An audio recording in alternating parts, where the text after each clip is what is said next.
What if the thoughts that keep you up at night, that torment and nightmares, that have you when you wake up in the morning, believing already that you're broken, that you don't deserve all the beautiful things in this world like love?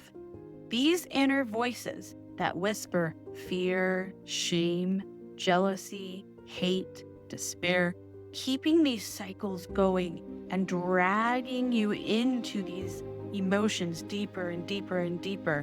What if these thoughts aren't coming from you at all? What if this ongoing torment through invasive thoughts that you seem to carry is being fed by something unseen? In this episode, a former psychotherapist and a trauma survivor break the silence and share the truth behind inner invasive thoughts that torment and the path to reclaim one's energy. Learn how to raise your vibration, clear emotional wounds, and reclaiming your inner field from energies that don't belong to you. This is not about fear. It's about reclamation of energy and of empowerment. This episode is clearing trauma to reclaim soul sovereignty, breaking free from parasitic forces. They're telling these people these voices are hallucinations, just ignore them. The first time I heard that, I called that person back a week later and I said, I was with you when the psychiatrist told you to ignore the voices. How did that work for you? He said, not well at all. They just got louder. They got more persistent. They refused to be ignored. And then I started questioning others. You know, there was no shortage of schizophrenics either in the prison where I worked in the psychology department or at the state hospital. So when I found something, I would ask all the rest of them, does this go for you too? So each one of these patterns have been screened through hundreds of schizophrenics. It's not just one or two.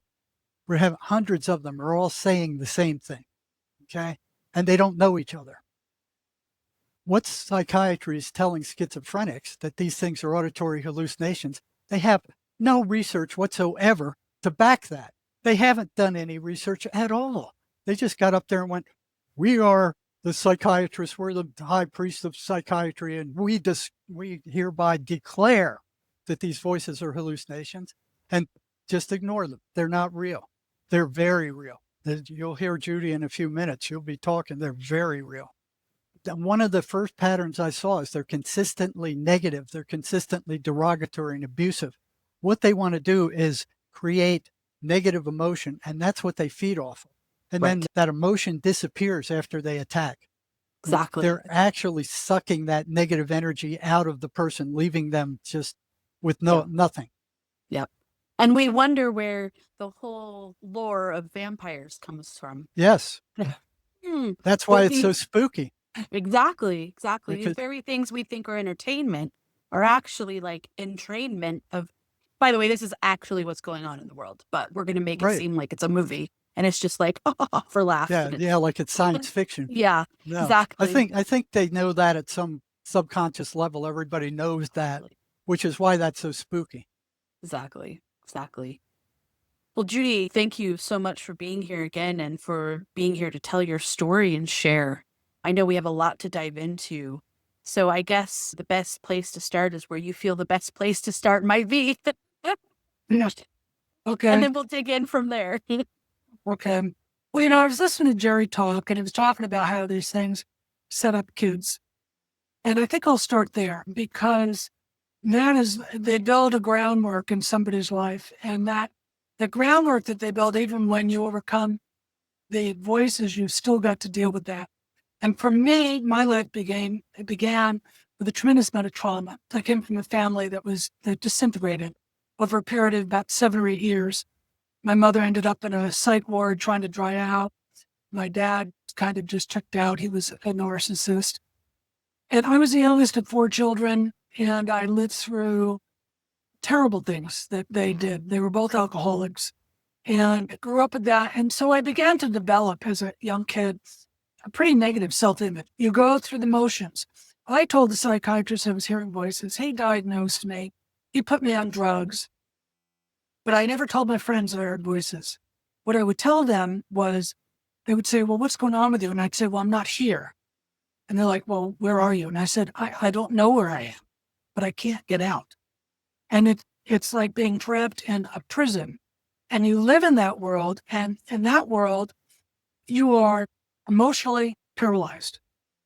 Yeah. Completely. It's like if you had a panic attack where you're paralyzed, you're like that 24 hours a day. You're emotionally paralyzed. You thinking is very difficult. You can do some thinking, but not like you would just sit and think freely, because your mind is also to some degree paralyzed.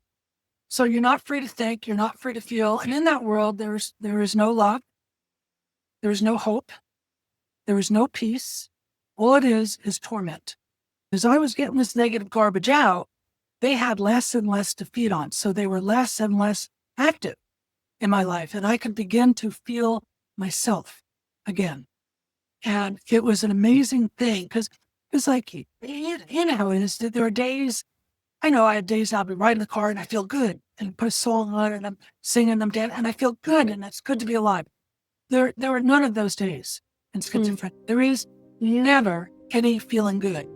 And when I started feeling good, when I had a day where I felt good, I thought, okay, I'm on to something. I'm going to keep going. Listen now to this Disrupt Now podcast episode. Freedom from invasive thoughts and other unnecessary suffering can start here.